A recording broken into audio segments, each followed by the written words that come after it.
Well, welcome to a remote edition of Barstools and Bandtalk Rimshots with Sean. I have all the way from what part of Indiana are you from there, sir? Yeah, Fort Wayne, Indiana, farm Fort town. Wayne, Indiana. I've got Guy, or Guy as we would call him in Canada, from the band Echosoul. Thank you so much for doing this. Of course.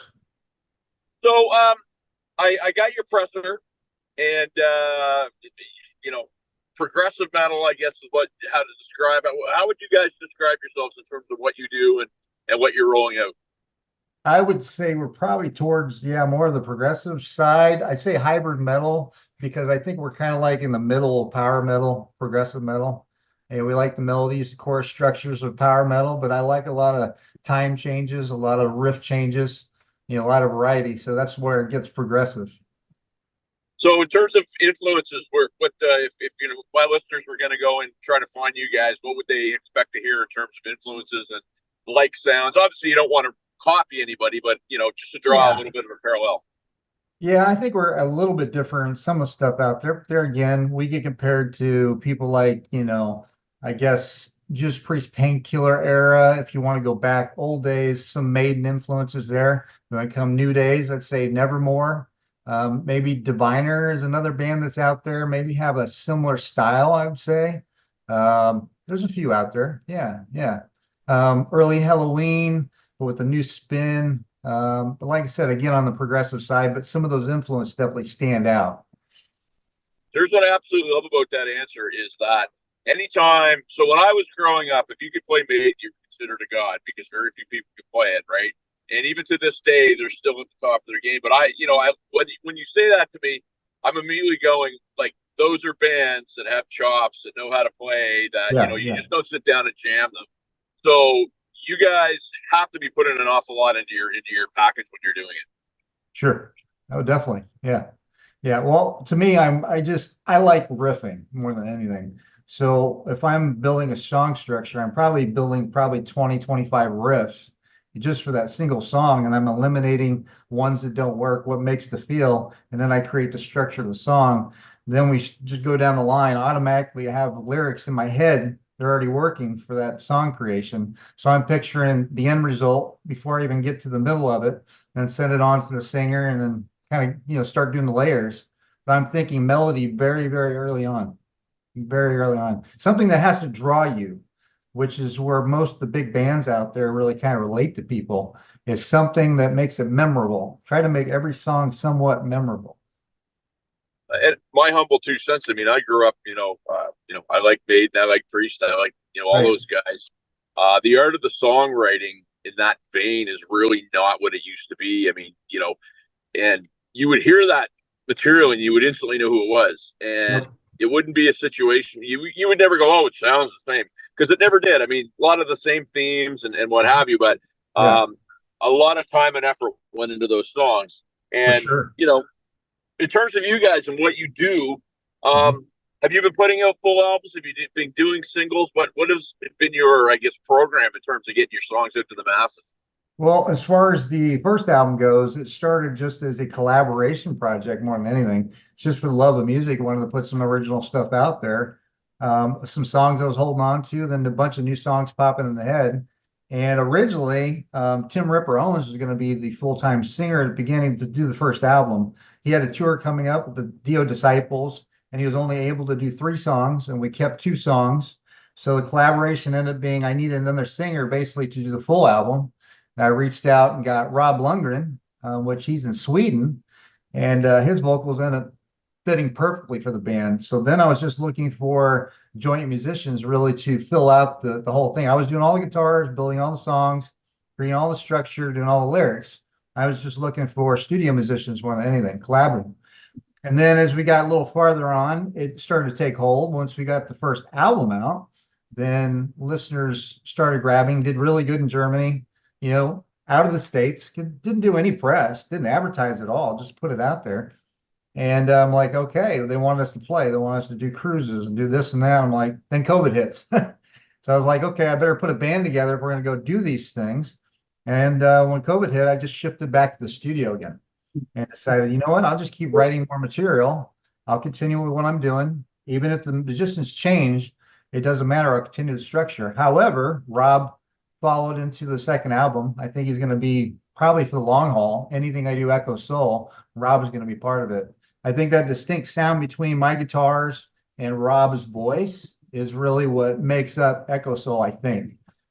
There's definitely some gifted musicians that are part of Echosoul that have contributed, but I think that the relationship between me and Rob and the core structure of the songs is very intact. So I think we'll keep that structure. We've tried some other things, and really that's what works. So For your genre of music, really, it's about the riffs and it's about the singer, right? Because yeah, you think Bruce Dickinson, well, Ripper Owens. I had the interview or the opportunity to interview him a couple of years ago, right around the time the first KK's Priest came out. yeah, Those guys, they don't make it easy on themselves, right? right. They go out there, they've got that high register, they're operatic. What do you think it is about that riffy type of music? Because sometimes you hear riffy music and bad singers, right? Singers I'm losing you a little bit. You're cutting out a little bit. like Sorry. that is. I'm sorry. You cut out a little bit on that. What did you say on the last part? Well, I just wondered. I was just wondering why you think that when you get those riffy songs that sing those really good singers make Yep. their way over to that type of music. For me, I think Why do you think that is? I think it's the storytelling and the ability to be able to do it musically, harmonically, and instrumentally through the voice. They're a storyteller, really, but they're just kind of adding that layer to the music is already made, and they're making it unique, and they're telling a story each time they're doing a song. It's memorable. That voice you'll remember. If it's on the radio, you know that Bruce sang it. Bruce Dickinson, that's his voice. There's no distinguishing it. He can go to any band, but his voice is going to stand out. Now, there's the guitars, KK Downing or Glenn Tippin, you're going to know their guitars too. So them together as one unit, you remember that. Same thing with Queensryche. It was a unique sound. Geoff Tate, there's nobody like him. He's unique. But together, that was the blend of the guitars, the bass. It all worked in unison. But the vocals was the cream on the crop. If you had a bad singer in Queensryche, they never would have done anything. Even if they had great guitars, you had to have a singer that could stand up above that musicality and magnify it. And I think with us, I believe that Rob's that type of guy. I think he has the ability to do anything he really wants to do. He can do covers through separate ways from Journey and hammer it out. He's got a unique sound. So that's what I like. Yeah. So obviously you guys are you have to use technology in the way that you're set up. For sure. And when COVID happened, I remember, the theme was, if you're figuring out how to use technology, you might have some success when things open back up. If you're kind of, pouting and saying that we can't do anything, Right. when things do open up, you're going to be in trouble. It sounds like you guys have had to embrace the technology angle. And I'm guessing you're still doing that and how you're currently set up.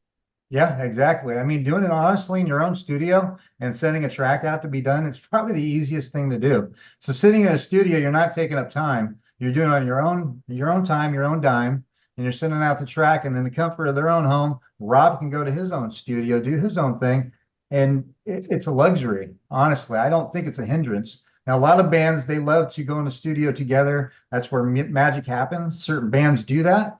But I think just the way these songs have formed, it's worked real well for us. So I don't see it as a hindrance for us. I think it's actually forced us to embrace it and do better with it, honestly. Plus, I can work with musicians like Andy LaRocque from King Diamond, which I never could have done that without the ability of technology. So, you know. Well, and how cool is that? Because I mean, to your point, Yeah, the old way of doing things, you'd have to pin somebody down, you'd have to figure out how to get them to your place, you'd have, right. there's all these things that you'd have to do.